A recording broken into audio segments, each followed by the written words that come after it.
Dan shalom Bapak Ibu Saudara, dimanapun Anda berada, saya percaya Tuhan pasti melawat setiap saudara. Itu sebabnya mari buka hatimu, datang menyembah Tuhan karena Dia menjadi penolong dalam hidup kita.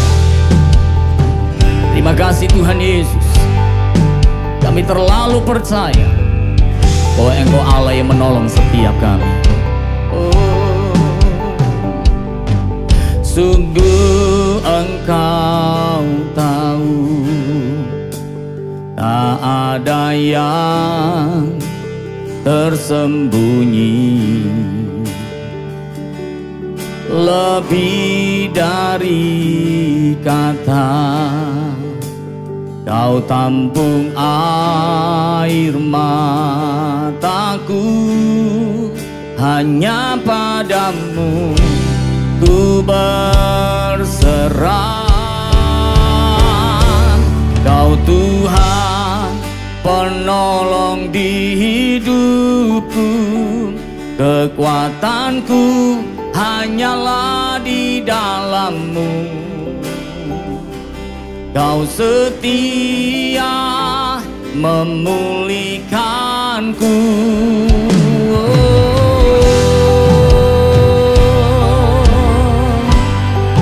Kau setia.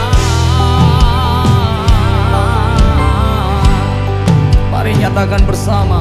Sungguh Engkau tahu, tak ada yang tersembunyi, lebih dari kata Kau tampung air mataku, hanya padamu ku berserah.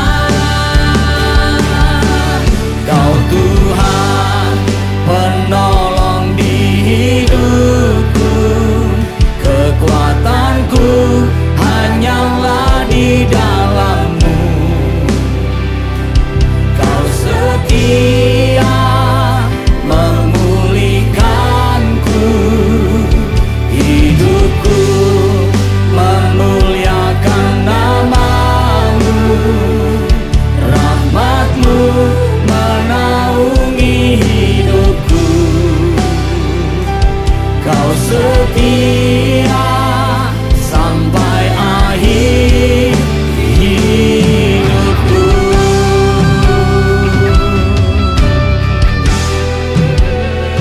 Kau Allah yang setia, Engkau yang sanggup menolong setiap kami Tuhan. Mari Bapak Ibu Saudara, apapun yang Engkau alami, angkat tanganmu dan nyatakan dengan iman. Kau Tuhan penolong di hidupku, kekuatanku hanyalah di dalam-Mu. Kau setia memulihkanku, hidupku memuliakan nama-Mu. Rahmat-Mu menaungi hidupku. Kau setia sampai akhir hidupku. Kau setia sampai akhir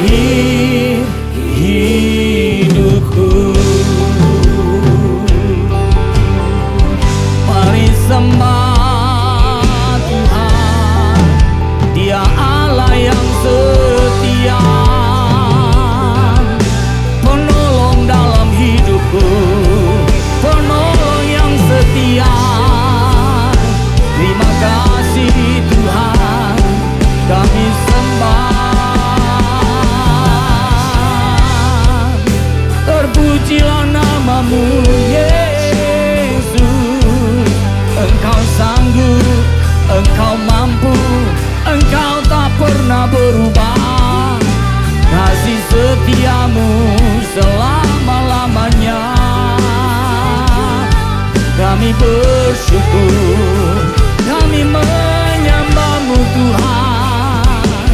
Haleluya, terpujilah nama-Mu. Oh Yesus, Engkau ajaib,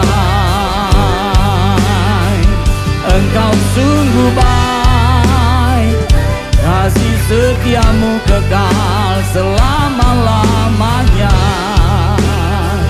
Engkau sanggup.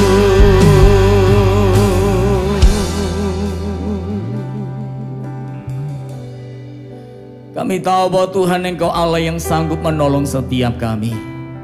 Itu sebabnya setiap apapun yang kami alami, Tuhan Engkau lawan dan jamah setiap kami. Kami percaya hari ini mujizat-Mu terjadi atas kami. Kami siap memuliakan Engkau Tuhan. Dalam nama Yesus kami berdoa. Semua yang percaya katakan bersama.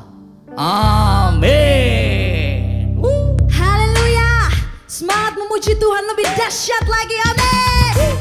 Come on. He deserves the glory and the honor.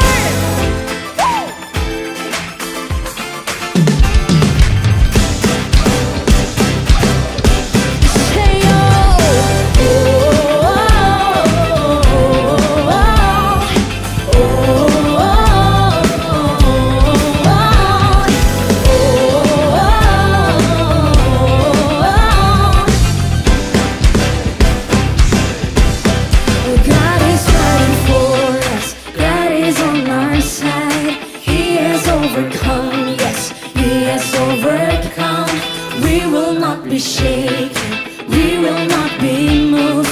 Jesus, you are here, carrying our burdens, covering our shame. He has overcome, yes, He has overcome. We will not be shaken, we will not be moved. Jesus, you are here.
Dia Tuhan yang menjadi perisai dalam hidup kita.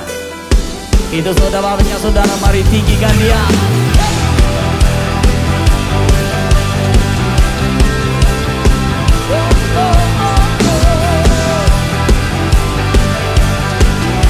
Semua bersuka cita.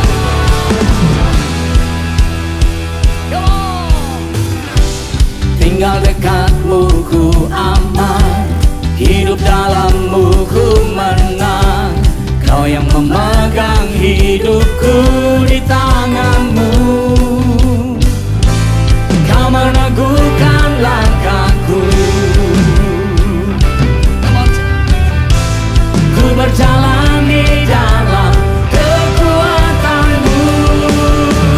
Tuhan, Kau perisaiku.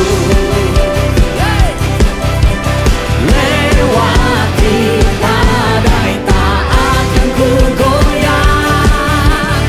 Imanku tetap teguh, takkan ku ragu mengikutimu.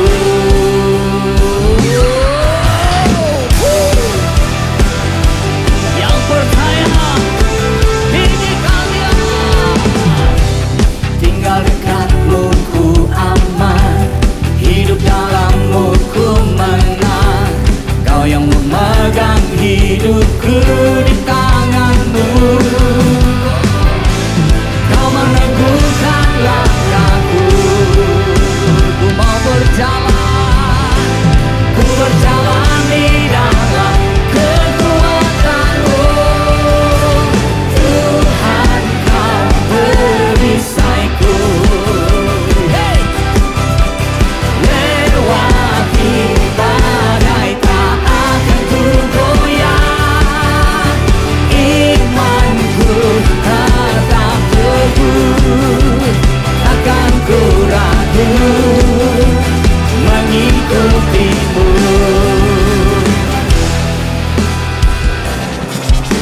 Ini iman kami Tuhan, kami tidak akan pernah goyah mengikuti Engkau. Woo!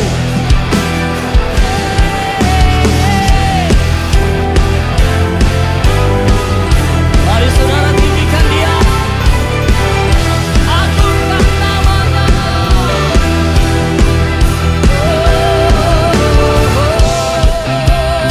Come on, semua.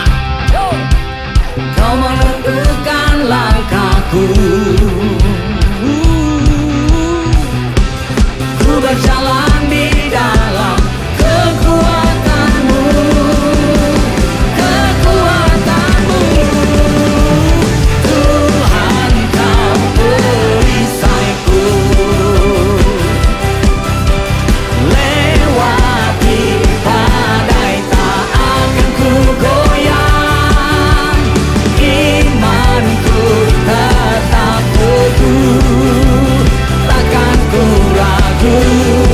Sekali lagi. Tuhan, Kau perisaiku. Lewati badai tak akan ku goyah.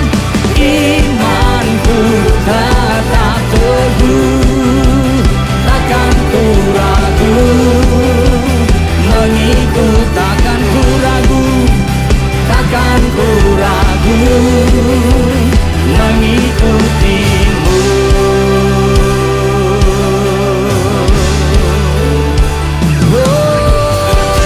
Yang percaya berikan kemuliaan yang meriah bagi Tuhan.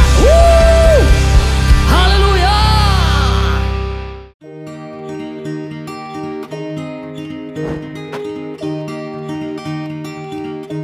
Aku join core udah 1 tahunan lebih. Saya ikut core kurang lebih 6 tahun. Kira-kira kurang lebih sudah 10 tahunan deh. Udah sekitar 11 tahun. Iya. Karena kita makhluk sosial, kita tidak dapat hidup sendiri. Ya, komunitas itu sangat penting bagi saya karena komunitas itu iman kita bisa bertumbuh di dalam Tuhan. Karena aku mau bertumbuh bersama-sama, karena kalau sendirian itu kurang asik. Karena dengan punya komunitas, kita punya support system yang saling mendukung dan menguatkan.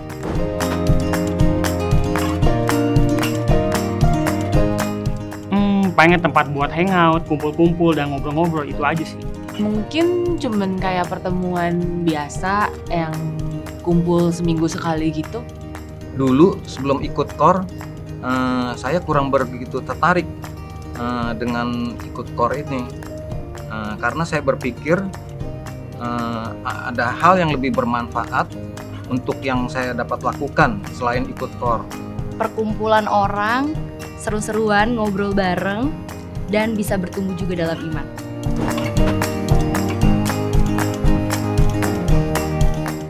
Ternyata KOR itu bukan cuma sekedar perkumpulan atau komunitas biasa, tapi benar-benar udah jadi seperti keluarga sendiri. Dan lewat KOR pun saya belajar untuk lebih benar-benar peduli dan care sama orang lain. Sangat diubahkan karena di dalam KOR saya belajar menghargai pendapat, mengasihi, dan itu juga saya terapkan di dalam rumah tangga saya. Ternyata lebih dari yang aku kira, bukan cuma bertumbuh dalam iman, tapi karena udah saking deketnya, udah aku anggap sebagai keluarga kedua, dan lingkungannya pun positif. Setelah ikut KOR, ternyata saya baru mengerti bahwa ikut KOR itu perlu untuk kita mencari lingkungan yang lebih baik lagi dengan saudara-saudara seiman. Nah, di situ kita kan dapat bertumbuh bersama dalam kerohanian kita, semakin diperbarui dari hari ke hari, dan kita dapat saling memperhatikan satu sama lain.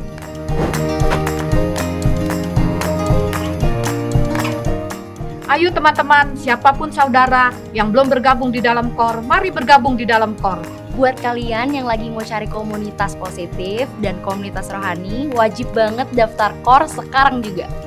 Yuk, buat teman-teman yang belum tergabung dalam KOR, saya mengundang untuk segera tergabung di dalam KOR. Karena lewat KOR, saudara bisa menemukan support system yang siap untuk mendukung saudara dalam keadaan apapun. Mari bergabung dalam KOR.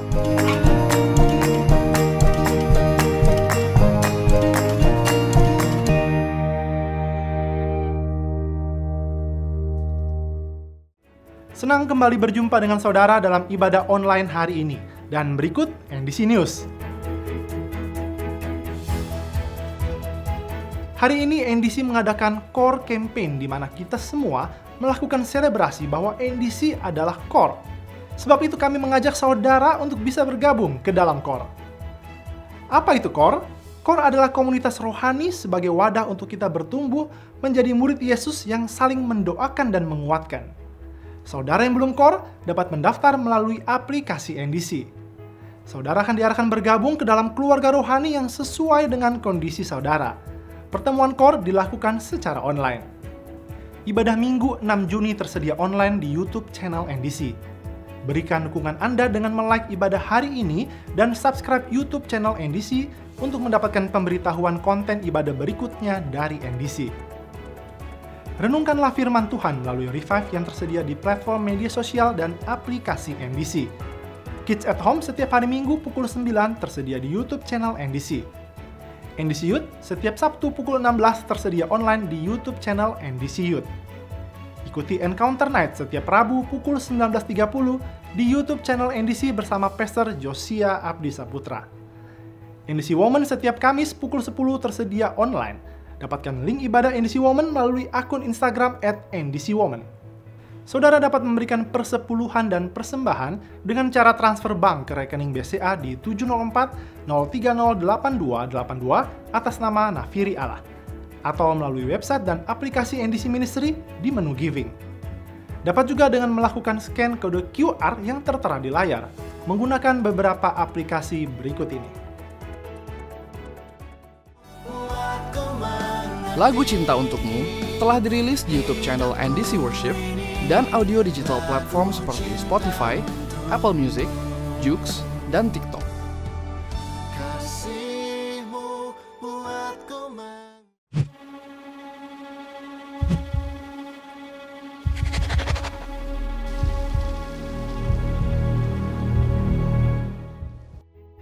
NDC membuka pendaftaran discipleship kelas M1 dan M3 yang diadakan secara online. Pendaftaran terakhir hari ini melalui aplikasi NDC. Berikut hotline NDC yang dapat dihubungi jika saudara membutuhkan pelayanan dari gereja.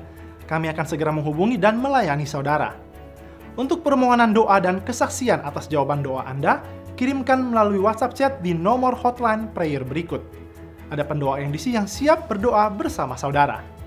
Sekian NDC News hari ini, tetap hidup sehat dan ikuti protokol kesehatan baik di dalam maupun di luar rumah. Tuhan Yesus memberkati.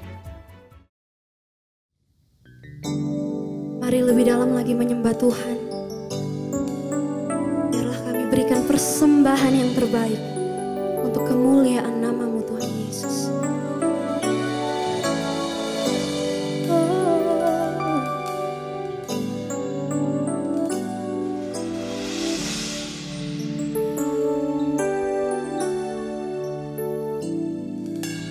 All that I am, all that I have, I lay them down before you, oh Lord. All my regrets, all my acclaim, the joy and the pain I'm making them yours.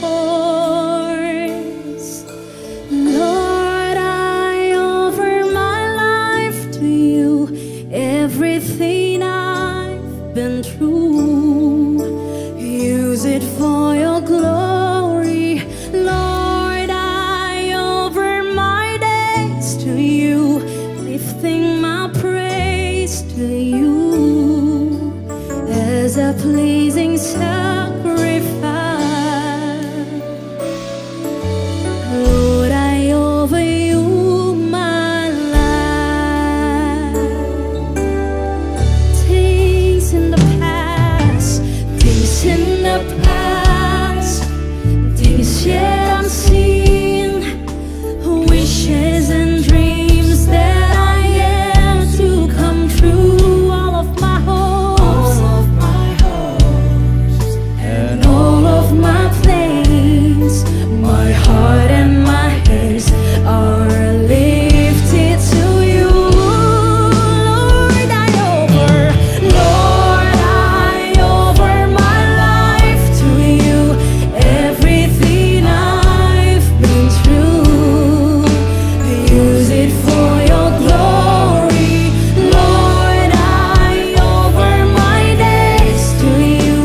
true.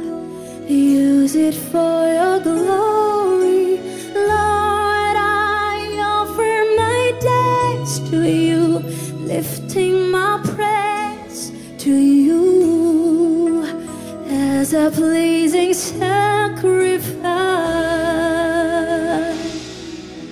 Lord, I offer you my life.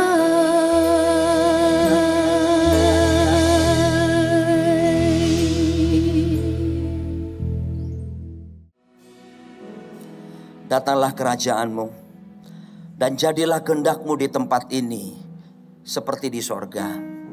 Nyatakan diri-Mu atas setiap kami lewat firman-Mu ya Tuhan. Karena firman-Mu itu ya dan amin. Firman-Mu itu pelita bagi kaki kami serta terang bagi jalan kami. Firman-Mu yang bila kami renungkan akan membuat kami bertindak hati-hati sesuai dengan segala yang tertulis di dalamnya. Sehingga dengan demikian perjalanan kami akan dibuat Tuhan menjadi berhasil. Dibuat Tuhan menjadi beruntung. Kami sungguh percaya langit, bumi dan segala kemuliaannya dibangun manusia tidak kekal dan akan segera berlalu. Tapi satu hal yang pasti, perkataan-Mu, firman-Mu tidak mungkin berlalu melainkan kekal sampai selama-lamanya. Sebab itu berfirmanlah, kami siap untuk mendengarkannya. Dalam nama di atas segala nama, Raja di atas segala raja, Tuhan kami Yesus Kristus. Katakan bersama-sama, amin. Tetap bangkit berdiri saudara. Mari saya akan mengajak saudara membaca firman Tuhan. Thank you all singers. Kita akan membaca firman Tuhan. Tolong slide yang sudah saya berikan PowerPoint-nya. Kita akan melihat di dalam 1 Timotius pasal yang keempat ayat 6 sampai ayat yang ke 8 ya. Dan kita akan membaca bersuara ya, sekalipun Anda pakai masker, ucapkan, perkatakan. Baik. Ya. Kita akan baca mulai dari ayat yang ke-6. Bisa kelihatan ya? 1, 2, 3. Dengan selalu mengingatkan hal-hal itu kepada saudara-saudara kita, engkau akan menjadi seorang pelayan Kristus Yesus yang baik, terdidik dalam soal-soal pokok iman kita, dan dalam ajaran sehat yang telah kau ikuti selama ini. 7. Tetapi jauhilah tahayul dan dongeng nenek-nenek tua. Latihlah dirimu beribadah. 8. Latihan badani terbatas gunanya, tetapi ibadah itu berguna dalam segala hal. Karena apa? Mengandung janji baik untuk hidup ini maupun untuk hidup yang akan datang. Yang berbahagia mereka yang membaca, merenungkan, memperkatakan, melakukan dan membagikan firman dalam hidupnya. Ada 5M kunci bahagia. Yang membaca, yang merenungkan, yang memperkatakan, yang melakukan dan yang membagikan firman Tuhan dalam hidupnya. Katakan amin. Silakan saudara duduk kembali. Puji Tuhan. Saudaraku, 1 tahun 2 bulan kita mengalami pandemi corona ini. Dan sampai hari ini saudaraku belum terselesaikan. Di beberapa negara kecenderungan semakin menaik kasusnya. Dan saudaraku, beberapa kita mungkin sedang bertanya, apakah ini atas seizin Tuhan atau bagaimana? Apakah yang diizinkan terjadi pada hari-hari ini betul-betul membawa kita sekarang pada keadaan di mana yang disebut dengan akhir zaman? Begitu banyak pertanyaan yang muncul kepada kita. Mungkin ada beberapa di antara kita juga kehilangan beberapa orang-orang yang kita kasihi, terpapar COVID-19 dan mereka meninggal dunia. Begitu banyak pertanyaan berkecamuk dalam diri kita. Tapi saya mau beritahu kepada saudara, our God is the God of the purpose. Tuhan kita itu Tuhan yang bertujuan. Tidak ada sesuatu yang terjadi ini tanpa sepengetahuan dan kendali daripada Tuhan. Anything bad can happen, but God still sit on the throne. Sesuatu yang buruk bisa terjadi, termasuk pandemi ini. Tapi saya harus ingatkan kepada saudara, Tuhan kita tetap duduk di takhta. God still in control.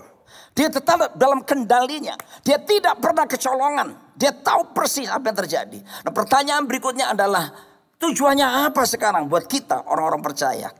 Saya harus beritahu pada saudara, sebetulnya ini kesempatan buat kita masa pandemi ini reset, meriset segala sesuatu, pandangan kita, pemikiran kita, gaya hidup kita. Semua diriset supaya apa? Diriset supaya kembali kepada tujuan utama kenapa Tuhan menciptakan kita. Sebab kalau tidak kita akan mengalami apa yang disebut dengan deviasi, penyimpangan. Ya, ada yang disebut dengan pembelokan kepada arah. Saudaraku, berapa banyak Anda kenal angka 007? 007. Apa itu? Betul, James Bond. Orang Makassar gak bisa bilang James Bond, James Bond. Karena mesti kasih G di belakangnya. Kalau ada orang Makassar jangan tersinggung supaya saudara gak ngantuk. Orang Makassar tuh kali, tadi malam saya nonton Pileng. Pileng apa kau nonton? Saya nonton Pileng. Itu James Bond. Apa tuh James Bond? Bodoh kau. Itu Lobang-lobang 7. Bagaimana nih? Dia bawa breng. Dia tembak musuh adidi gitu. Kalau ada orang Makassar maaf ini cuma sekedar. Nah, saudaraku, buat dunia perfilman Hollywood, film Hollywood James Bond, wow itu keren, menghasilkan keuntungan luar biasa. Tapi buat dunia penerbangan Korea Selatan itu memilukan karena apa? Tepatnya 1 September tahun 1983. Sebuah penerbangan Korean Air yang meninggalkan JFK New York kembali ke Gimpo, waktu itu masih Gimpo Airport di Seoul, dan mereka harus transit lebih dulu di Anchorage di Alaska, dan kemudian melanjutkan perjalanan menuju ke apa yang disebut dengan Gimpo. Pada waktu itu di pesawat itu belum ada sistem GPS seperti yang kita kenal sekarang. Pada waktu itu memakai sistem yang disebut dengan sistem koordinat. Sehingga pilot harus mentaati titik-titik koordinat yang sudah ditentukan. Entah kenapa pada saat itu pilotnya nggak taat pada sistem koordinat. Sehingga waktu berangkat itu terjadi penyimpangan hanya beberapa derajat saja.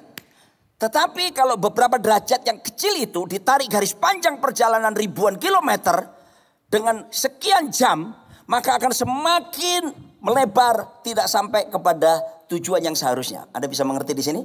Seharusnya pergi ke Gimpo di sini, mereka melenceng jauh pergi dan mereka tanpa sadar ada di atas laut Okhotsk, zona militer Uni Soviet pada waktu itu. Uni Soviet masih saingan Amerika waktu itu, dan tanpa babi bu, saudaraku dikasih Tuhan, layar militer mereka mendeteksi bahwa ada pesawat musuh yang masuk. Sukhoi diterbangkan dan singkat cerita ditembaklah pesawat sipil itu. 240 penumpang plus 29 kru, jumlah total 269 orang mati karena seorang pilot tidak mentaati sistem navigasi. Saudaraku dikasih Tuhan, Tuhan menaruh dalam diri kita ada tujuan. Dan Tuhan mengizinkan sebetulnya hal-hal yang terjadi seperti pandemi ini untuk membawa kita kembali kepada tujuan yang seharusnya kita hidupi. Supaya tidak ada deviasi kehidupan kita. Supaya tidak ada salah arah, salah sasaran. Dan saya harus beritahu tujuan hidup kita semuanya sama. Ya, memang ada calling, tiap orang berbeda panggilannya. Tapi tujuan utama hidup kita dalam Kejadian 1 ayat yang ke-26 berkata, "Let us make man in our own image and our likeness." Marilah kita membuat manusia serupa segambar dengan kita. Itulah tujuan hidup kita. What is the main goal of our life? The main goal of our life is not to be rich, nor to be famous.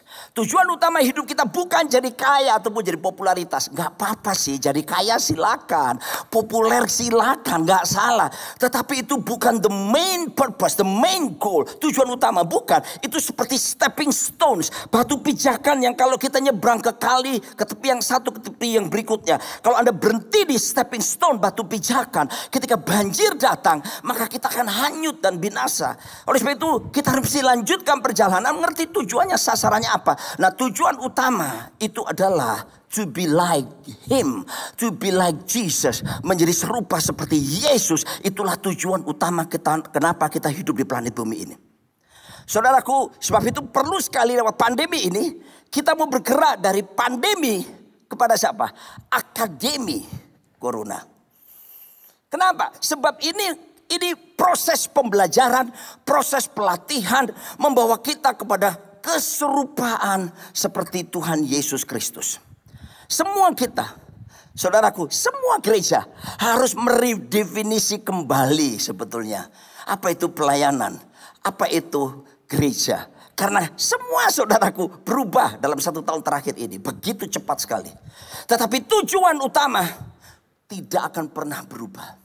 Yaitu apa saudaraku? Saya suka kunci A.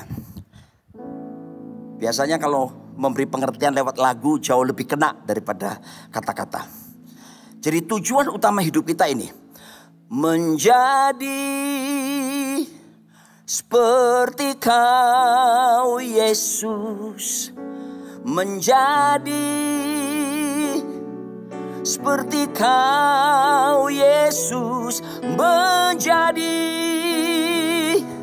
sempurna dalam seluruh hidupku. Mulai sekarang riset kembali. Apakah studimu? Apakah pekerjaanmu? Apakah pelayananmu? Apakah kehidupanmu ini semakin membawa kita kepada tujuan utama atau enggak? Kalau Anda sadari bisnismu, hidupmu, kehidupanmu tidak semakin membawa kepada tujuan utama, hati-hati saudara. Justru diizinkan pandemi ini supaya meriset kembali, supaya setiap kita fokus kepada tujuan utama dan mencapai garis akhir seperti yang Tuhan inginkan kita semua untuk mencapainya. Dan ini butuh apa? Proses latihan tadi itu. Gak bisa sak-dek sak-nyek dalam bahasa Ibraninya. Harus dilatih kita.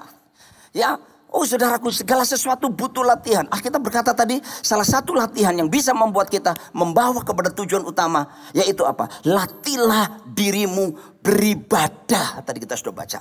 Kata latihlah di situ mengandung pengertian dalam bahasa Yunani-nya dipakai kata gymnazo. Di situ muncul kata gimnastik. Di situ muncul kata gym. Gimana kita latihan olahraga di situ. Badan kita jadi kuat. Wah, six pack muncul. Ya, otot kawat, balung besi, keringet, wedang jahe. Itu Gatot Kaca, Pak. Ya, pokoknya kita bisa bentuk tubuh kita. Ya, six pack. Saya telah meninggalkan six pack. Masih muda saya six pack. Sekarang jadi one big pack. And also the whole pack.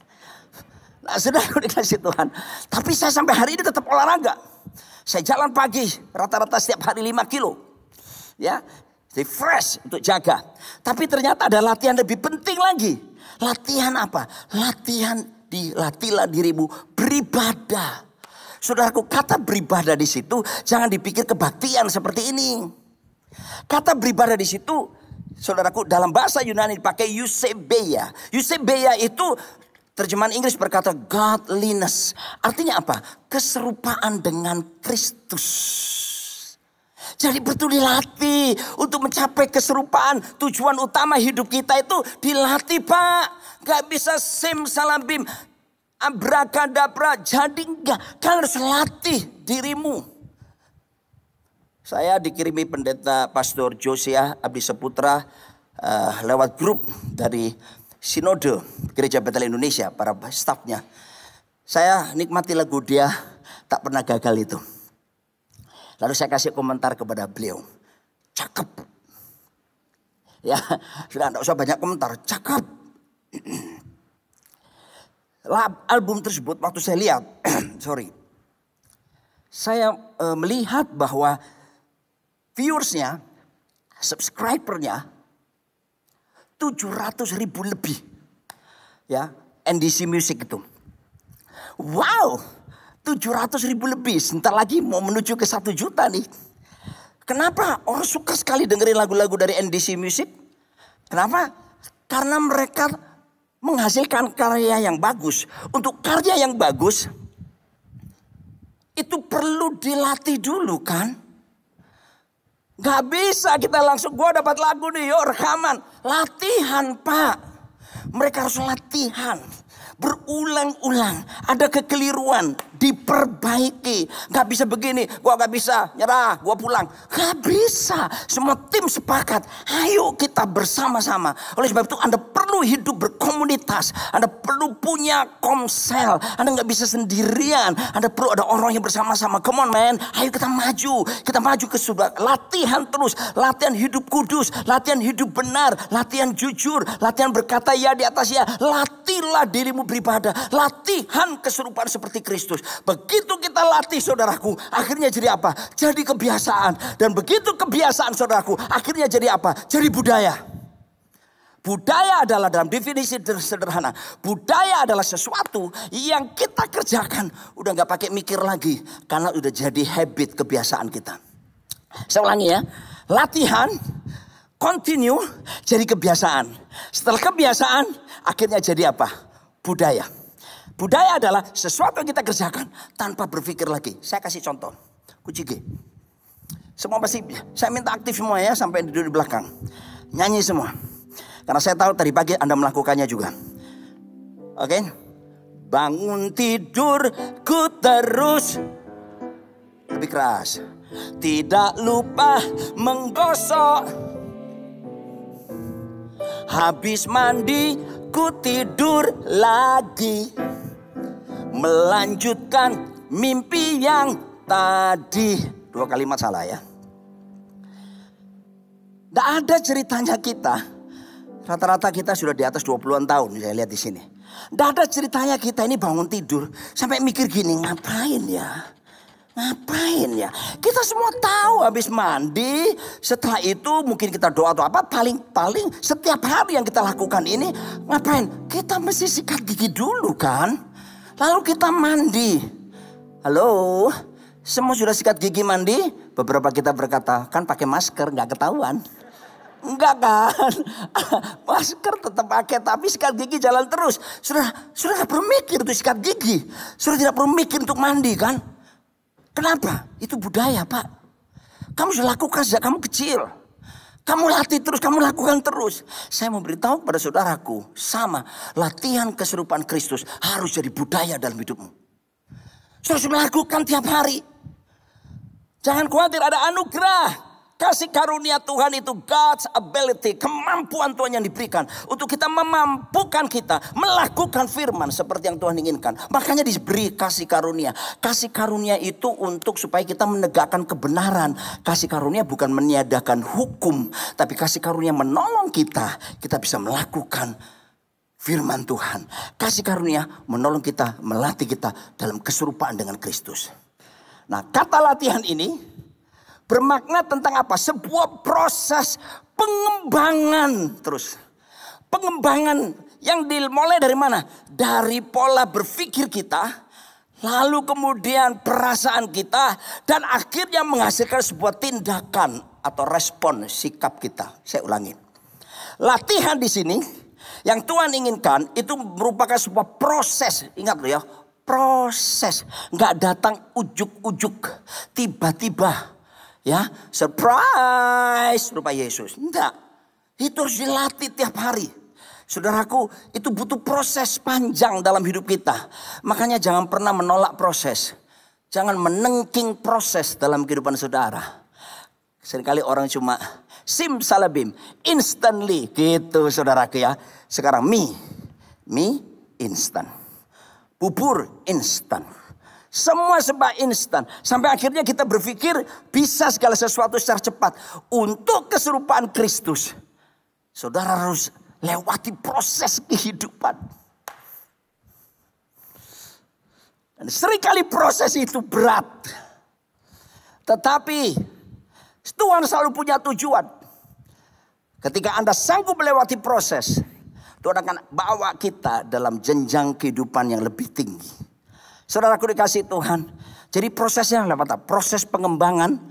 Ya, proses pengembangan dimulai dari pola pikir, lalu ke perasaan, lalu kemudian menghasilkan respon tindakan atau sikap. Oke, saya jelaskan begini. Anak saya nomor 2, dia lulusan master psikologi. Dia seorang professional counselor sekarang di Amerika Serikat. Putri saya yang nomor 2. Nah, saudara dikasih Tuhan, Ketika dia selesai dan sekarang dia tinggal beberapa jam lagi akan mengantongi license sebagai seorang professional counselor di California di Amerika. Dia mengajari bapaknya saya ini. Ada satu terapi dalam ilmu psikologi yang bisa menolong banyak orang untuk bisa merubah suasana atau situasi kejadian yang buruk menjadi sesuatu berespon dengan benar. Nah, terapi itu namanya CBT. CBT itu namanya Cognitive Behavioral Therapy. Terapi perilaku pikiran kita. Prosesnya bagaimana? Begini saya jelaskan. 5 indera kita ini, ya, mata, perasa, kulit, telinga dan sebagainya, menangkap sesuatu peristiwa, lalu masuk ke pikiran gitu ya. Dari pikiran lalu berproses ke perasaan. Dari perasaan kemudian menghasilkan respon, sikap, tingkah laku kita. Itu proses CBT. Dan CBT ini sama seperti Alkitab ajarkan sebetulnya. Ya, kalau kita ikuti kebenaran firman Tuhan. Saya tunjukkan proses, contoh CBT tadi. Misalnya Pak, misalnya kita lihat di akibat pandemi ini banyak orang di PHK. Kehilangan pekerjaan. Misalnya ada seorang ibu, suaminya di PHK. Ibu ini mendengar kabar, suaminya bilang, sayang aku kena PHK. Nah, telinganya mendengar, matanya melihat suaminya sedih. Dan kemudian saudaraku, 5 indera menangkap sesuatu, diproses ke pikiran. Nah, kalau dia tidak belajar CBT mengolah pikiran dengan baik, dia akan berkata begini pikirannya, habis sudah. Aduh, hancur sudah masa depan. Gimana dengan biaya sekolah anak-anak? Gimana dengan biaya sewa rumah? Gimana dengan urusan aku mesti ke make up ke salon? Gimana perawatan kulit? Gimana? Saudaraku, pikiran bekerjamu di sini.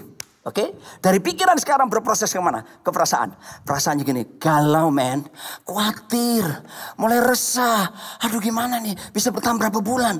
Gak enak hati. Akhirnya saudaraku kalau dibiarkan bisa jadi stres saudaraku. Dan responnya berikutnya. Nah ini dia. Kan tadi sudah negatif dia pikirannya kan. Responnya berikutnya dia akan berkata begini. Suamiku payah. Suamiku memang ini gimana. Temennya ada 10. Cuma dia yang di PHK. Nggak bisa diandalkan ini. Akibatnya responnya apa? Nggak bisa menghargai suami sebagai kepala. Malah dia merendahkan suaminya. Karena suami tidak punya pekerjaan lagi. Itu yang negatif. Nah sekarang saudaraku. Kita mesti latih. Latih pola berpikir.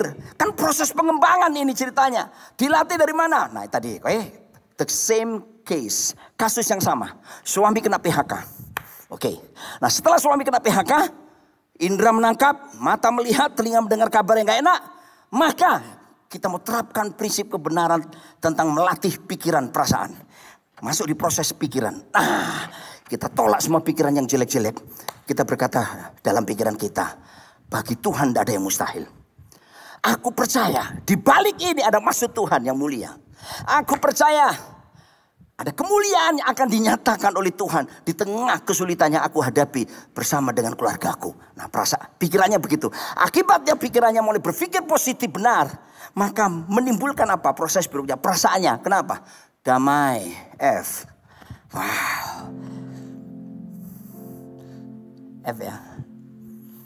Tenanglah jiwaku dalam naungan sayapmu, menembus awan kelabu, pandang kemuliaan-Mu. Tenang. Dia jadi tenang. Kalau perasaannya udah tenang, respon berikutnya apa? Sikapnya, tinggal dia tetap respect sama suaminya.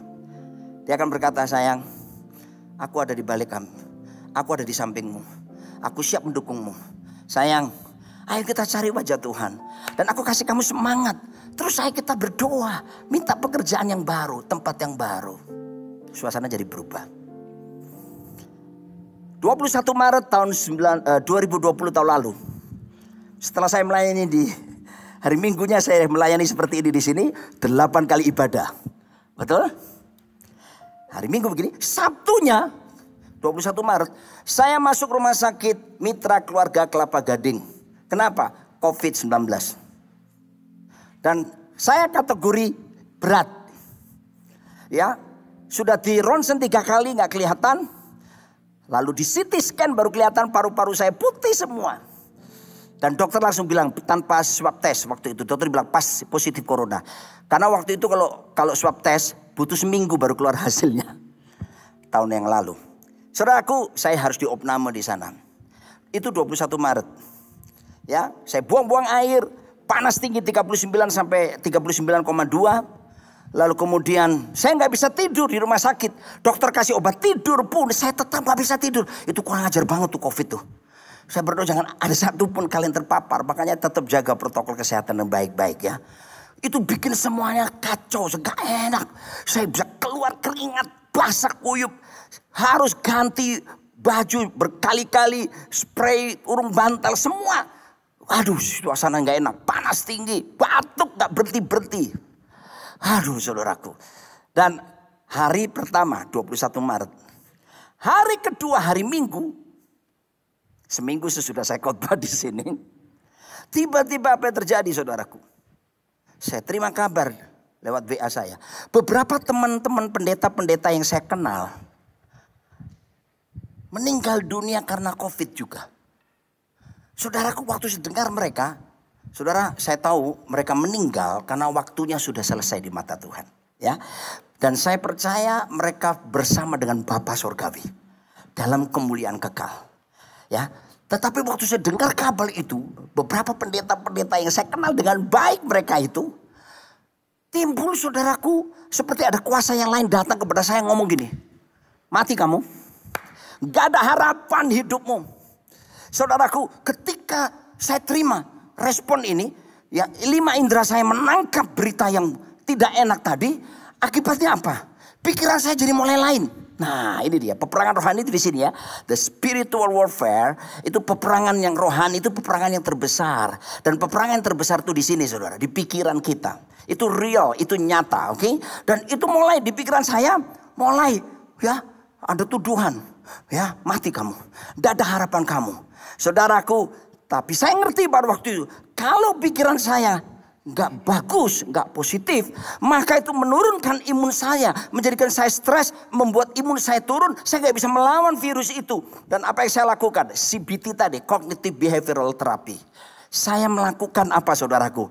Terapi perilaku, apa yang disebut dengan pikiran saya. Ketika berita buruk itu datang, saya berkata saudaraku dalam diri saya, pikiran saya mulai saya arahkan kepada firman Tuhan. Ini dia. Dengar orang muda, semua jemaat di sini, supaya kamu menang dalam setiap hal yang kamu hadapi. Pikirkan perkara di atas, Kristus duduk di sebelah kanan Bapa. Alkitab berkata dalam 2 Korintus pasal 10 ayat yang kelima, supaya kita menaklukkan setiap pikiran. Ya, kepada siapa? Kristus menawan setiap pikiran. Apa yang saya lakukan? Saya perkatakan Filipi 4 ayat ke-8. Saya berkata semua yang benar, semua yang mulia, semua yang suci, semua yang adil, semua yang manis, semua yang sedap didengar, semua yang disebut kebajikan dan patut dipuji. Pikirkanlah semuanya itu. Mulai saya saring pikiran yang baik, saya pikirkan yang benar, yang suci, yang kudus, yang sedap didengar, yang disebut yang kebajikan, semua yang baik saya pikirkan saudaraku. Ketika saya latih pikiran saya itu, saya latih terus saudaraku, selama saya dalam pembaringan, dalam kondisi yang lemah itu, saya latih pikiran saya pikirkan. Lalu kemudian saya berkata seperti 1 Petrus 2 ayat 24b, bahwa oleh pilu-pilu Yesus Kristus aku telah disembuhkan. Saya pegang Filipi 4 ayat ke-13, segala perkara dapat kutanggung dalam Dia yang memberi kekuatan kepadaku. Saya perkatakan saudaraku 1 Korintus pasal 10 ayat ke-13 yang berkata, pencobaan ini pencobaan biasa yang tidak melebihi kekuatanku. Tuhan sudah menyediakan jalan keluar untuk saya bisa melewati proses ini. Dan apa yang terjadi? Akibat pikiran saya dipenuhi firman, berproses berikutnya apa? Perasaan saya Pak, tenang, damai. Bahkan dalam pembaringan tak henti-hentinya saya terus menyanyi. Menyanyi dalam hati ya, karena kalau menyanyi bersuara saya batu-batu. All my life you have been faithful. All my life you have been so good. Yeah. With every breath that I am able. I will sing of the goodness of God. Dan responnya apa, saudaraku? Dari pikiran, perasaan, respon saya sekarang. Saya keluar kata-kata yang positif. Saya percaya, aku percaya Tuhan, aku sembuh. Tuhan, aku pingin menikahkan anakku. Aku pingin gendong cucuku nanti Tuhan. Tuhan, aku pasti kasih kesempatan untuk bisa terlibat dalam penuaian jiwa-jiwa di akhir zaman. Respon saya jadi positif. Ketika istri anak-anak telepon saya berkata, Papa oke. Doakan saja. Tuhan pasti menyembuhkan Papa. Tuhan pasti menolong Papa. Saudaraku dikasih Tuhan. Dan here I am. Oleh anugerah Tuhan, saya disembuhkan oleh Tuhan secara tuntas, tas. Saudaraku, latih. Semua orang punya masalah. Ini pandemi ini jadikan akademi.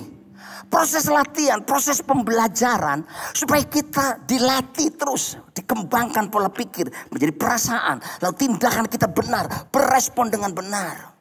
Jangan berteriak, Tuhan kenapa gak selesai pandemi? Engkau bersembunyi di sorga. Why? Pakai bahasa Inggris lagi. Why? Jawab dari malaikat. Why not? Seharusnya saudaraku, waktu terbaring di rumah sakit itu, saya terus memuji Tuhan. Ku bersyukur Papa. Respon kita jadi positif. Ku bersyukur Tuhan. Padahal gak bisa tidur. Buat kasih setia. Padahal sesak. Saturasi oksigen saya 84 Pak. Bukan cuma oksigen di sini. Dibantu alat nebulizer. Untuk membuka saluran pernafasan saya. Panas tinggi. Tapi sikap itu. Proses latihan mulai dari pikiran ini. Tundukkan kepada firman. Selaraskan kepada firman. Saya beritahu saudara, firman itu bukan omongan biasa. Firman adalah Yesus Kristus itu sendiri. Firman menyembuhkan. Firman berkuasa. Kenapa Anda datang kebaktian seperti sekarang? Anda rindu firman kan? Percayai apa yang dikatakan Tuhan dalam hidupmu. Sebulan yang lalu saya makan bersama dokter yang merawat saya. Dokternya dokter hebat.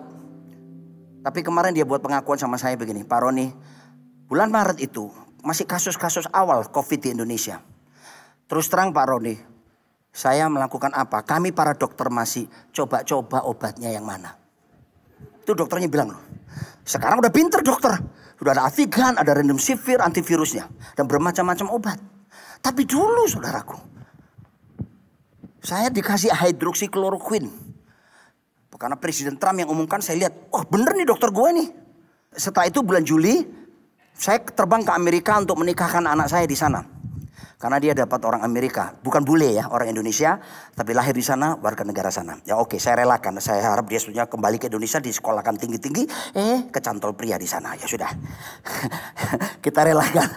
Saya nikahkan anak saya. Lalu saya dengar kabar di Amerika, WHO bilang di berita, jangan memakai hidroksikloroquine lagi. Stop penggunaannya, karena mengganggu fungsi jantung dan juga ginjal. Saya sudah habiskan berapa minggu, saudaraku. Makanya dokter kemarin ngaku, itu coba-coba. Saudaraku, bagaimana proses kesembuhan? Saya tutup saja, kan saya janji 5 menit lebihnya. Ya, proses sembuhnya begini. Ini udah bosen.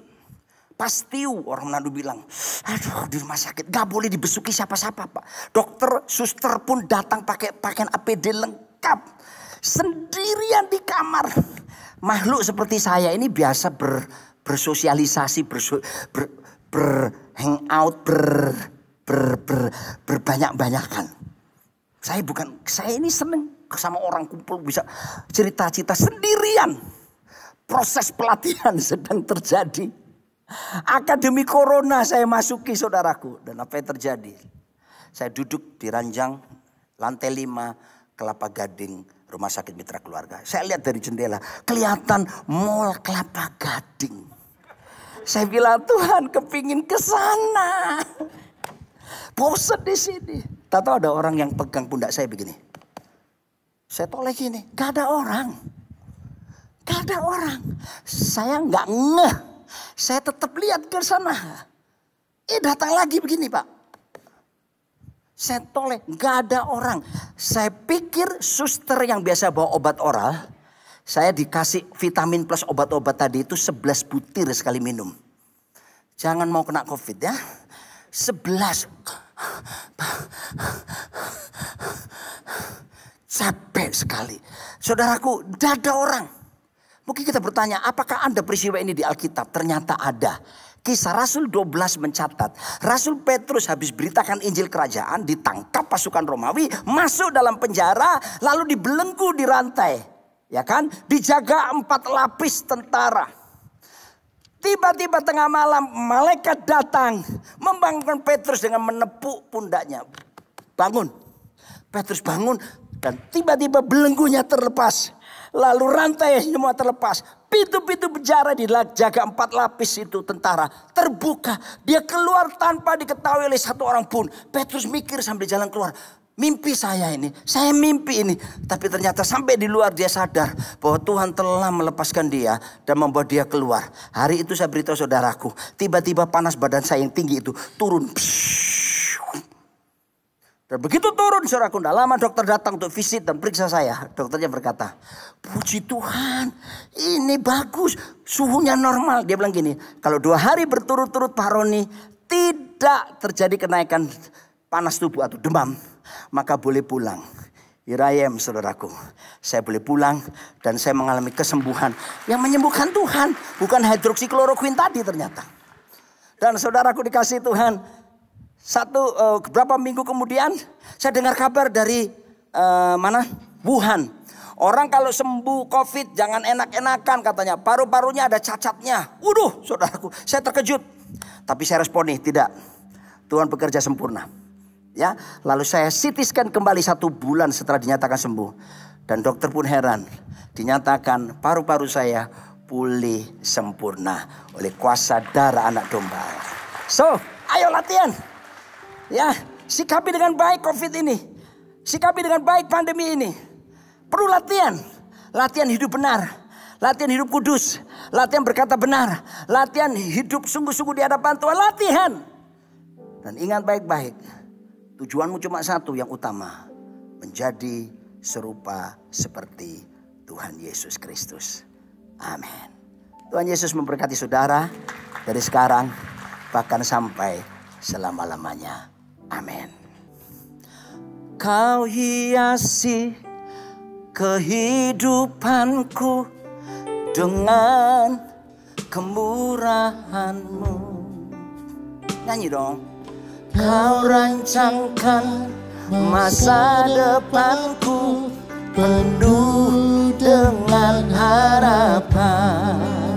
Mari kita bangkit berdiri. Aku ada saat ini bersyukur sama Tuhan. Semuanya karena kasih-Mu. Amin. Aku hidup hari ini semua berkat kemurahan-Mu. Terima kasih Yesus. Engkau sangat baik, teramat lagi. Aku ada saat ini. Selamat menikmati proses. Selamat berlatih sampai keserupaan Kristus menjadi nyata. God bless you all. Semua berkat kemurahan-Mu. Terima kasih.